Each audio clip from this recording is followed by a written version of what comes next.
Understanding Chapel Service, an English language learning guide.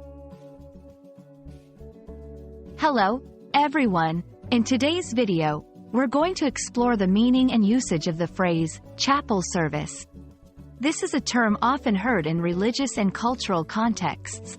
Whether you're learning English as a second language or simply expanding your vocabulary, this video will help you understand what a chapel service involves. So, let's dive in. First, let's break down the phrase into its two components, chapel and service. A chapel is a small place of worship.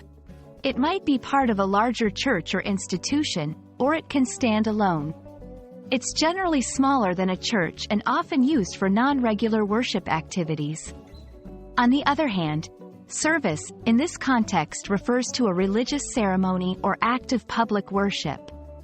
So, when we talk about a chapel service, we're referring to a religious worship ceremony held in a chapel. Chapel services can vary greatly depending on the religious tradition or the institution it's part of. However, some common elements are usually present. 1. Singing, hymns or other religious songs. 2. Readings, from religious texts or scriptures. 3. Prayers, both spoken and silent. 4. Sermons or talks, delivered by a religious leader or a guest speaker.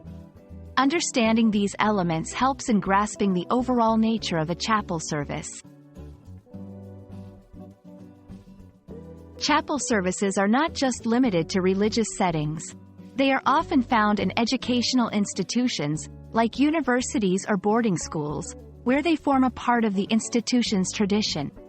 In these contexts, chapel services might include more cultural elements and be less focused on religious doctrine.